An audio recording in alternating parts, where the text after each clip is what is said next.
Monday morning now. Yesterday we got a chance to have a look around New York and check out all the different parts, the really touristy areas, but now we're down in Brooklyn in Red Hook.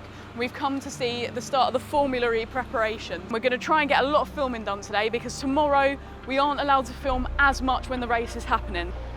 Right, well, we're about to have the driver changeover practice. We're in the Panasonic Jaguar garage. The cars are now lined up as they would be if they'd just come in from the pit lane. So one car's at an angle, the next one's ready to go out, and they're going to start practicing the driver changeover. So got the 35-100 on now, which is obviously equivalent to a 70-200 on a full frame. Obviously it's super small. Lens hood makes it a lot bigger, but a lot of the time you wouldn't even need the lens hood. I'm looking into a dark garage. For travelling around that we've been doing, it's so easy to carry. It's also super light, which is really, really nice. We're quite lucky here, there's a few photographers about, but we've managed to get a nice close spot. There's the official photographer over there.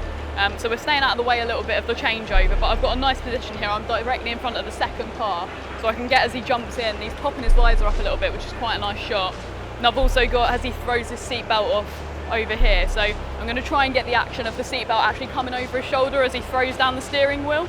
I don't think the last change went right, so they stopped it midway through and they're doing another one now. Okay, they're just about to start it. Here we go. Steering wheel. That's that gone. Zoom out, get him jumping in. And then we'll get right through. They're about to pull the cord. So now the mechanics are having their practice. They're just swapping wheels over, making sure they can do it really, really quickly. Just ironing out any faults with any of the drills or the nuts or anything like that. So we're just trying to catch the wheels coming off. So they've just changed corner, so I thought I'd try and get their first go on this front left side. But what I did was I put it in burst, not super high, but just the sort of medium high burst. And I sat this side and I kept my finger down for the entirety of the chain, and it went through the whole thing, no buffering, every photo on, didn't miss a trick, and it kept the speed up the whole way, it didn't slow down. So that's really good to know you can get a whole sequence without having to take your finger off or wait for buffering. I think one of the biggest challenges here is that people do not care that you're taking images, so you do have to work around the fact that like tyres will just come through your shot and people will just stand in front of you if they think you've got a nice shot and things like that. But I've got this a few times now, so I'm sure one of the runs doesn't have people doing that through. They've just finished off doing the driver changeover. I ended up actually using the 35-100 for most of it. I know I changed it right at the start, but I'm a sucker for close-up detail and a nice thrown-out background, and I ended up using this for a lot of the action. I quite liked, I mean, they don't have to run a huge amount, so it's quite nice getting the bit where they're throwing off the steering wheel, quickly throwing their belt off. I think that's the bit that shows the action. They're now just changing all the cars around because they've been put in weird positions. So they're putting those back in. Once this is done, we're going to get to have a meet up with the official photographer here, and he's going to show us the best spots on the track to get really, really good shots of shakedown, and also tomorrow when the race is running. We've picked a corner that has the cars coming directly towards us.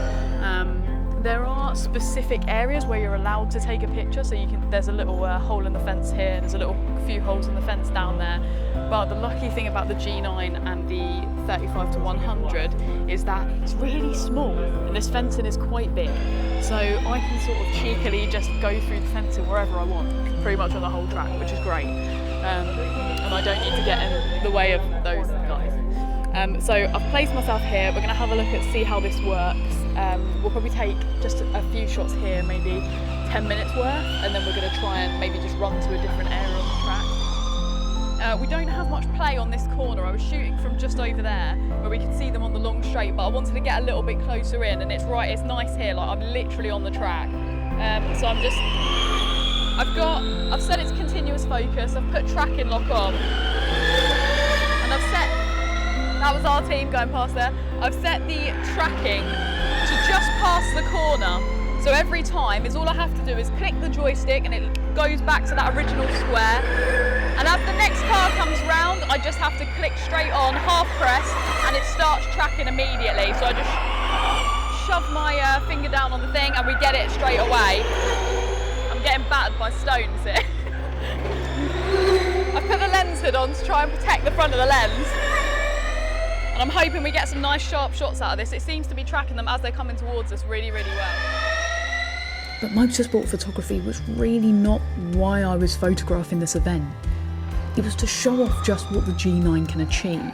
Being able to track when a Formula-E car is absolutely flying towards you, because Formula-E cars are incredibly fast. That's impressive. After an incredible day at the Formula-E ground, we received an unexpected invitation from Panasonic Jaguar to a press event. I was having no trouble at all, focusing even in the near to dark situations, and with a little noise reduction in post, the images are totally usable. After a couple of games of bowling ourselves, we were treated to a driver versus driver challenge with Nelson Piquet Jr. and Mitch Evans, as well as other members of the Panasonic team as they battled it out on the alley. With an early start coming in the morning, it was time to hang up the bowling shoes, grab a cab and get home. But not before listening to some awesome live music first.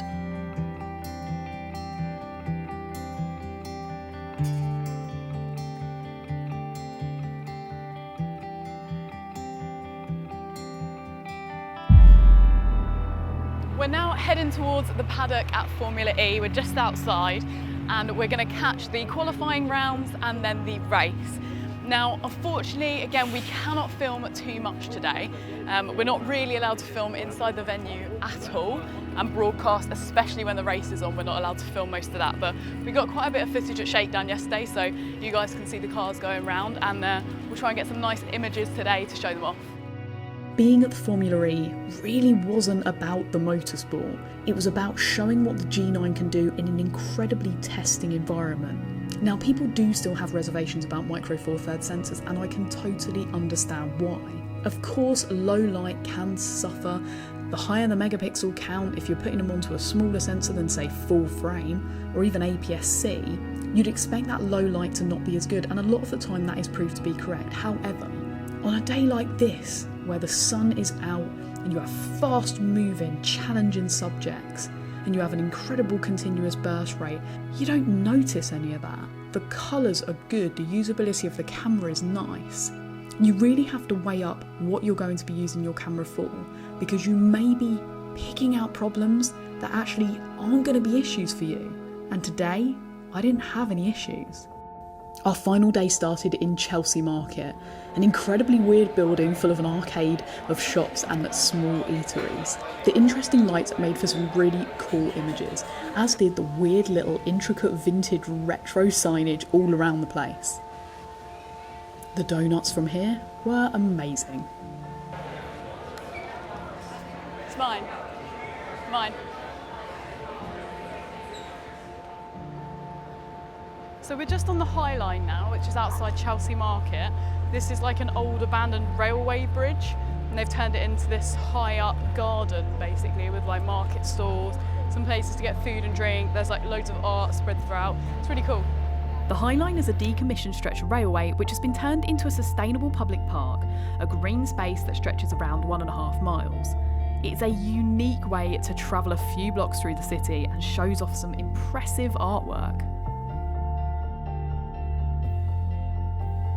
From the High Line we made our way to another little market, although this one was slightly weirder than anything we'd been to before, so we didn't hang around too long, although Kriss did manage to get some new teeth.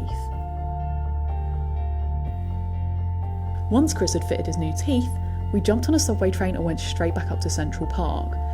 I've got the 35 to 100mm on now. We've been going around Central Park and there's so many people and it's such an interesting place to be. It's quite nice to do a little bit of street photography, a little bit of candid portraiture.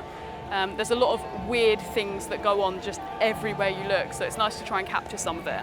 Having the swivel screen is a really good thing for the G9 because it just means you can keep your camera nice and low. You don't have to put it in people's faces, have it up to your face all the time, make it really obvious that you're taking pictures all around. After I successfully managed to hail a yellow cab on my second try, we headed over to the Rockefeller. The yellow cab has just dropped us outside the Rockefeller Center, which is just behind me. I've stuck on the 8 to 18mm in preparation for going right to the top and getting that city skyline. There it is. This is the top of the rock. 67 floors up, the Rockefeller Center opens out into 3 incredible roof terraces, making a perfect platform to view the city, especially at sunset. So most of this is covered with like thick plexiglass, which doesn't make it the easiest to take pictures through. There's like gaps in it, but you can't get a good composition. So we're going to go back up to the top and just try and get across the skyline. Hopefully the light will change enough to bring some like really, really nice colour over the city. There's also some crazy wispy clouds. Colour's just starting to change, and I think even though I really love using the 8mm up here, so many people, so many obstacles, I'm going to just stick the 12-35 back on, maybe even the 35-100, I'll see how it looks. Because there's some clouds over there that are going to look great, so I'm going to swap over. So good having a screen that you can turn around like this, because I'm not the tallest, so it's nice to be able to get above the crowd and still see what I'm doing. As night fell over the city and the lights turned on, I took some long exposures of the Empire State Building. Just a slightly longer exposure gave me the freedom to keep the ISO low to reduce noise and the aperture high to maintain a good depth of focus. We're finished at the Rockefeller, we finished in New York, we are at the end of our trip and we fly home tomorrow morning. The GH5S and the G9 have been brilliant throughout. They've had so many different tests, all different types and styles of shooting, and we've had to use all the different lenses that we bought, shared capacity for both the video and the images. If you want any more information on any of the products we've used, be it the cameras, the lenses, or the accessories, then you can pop onto the website where there's loads of info for you, or put a comment below and we will try our best to get back to you with everything you need to know. Thanks for watching.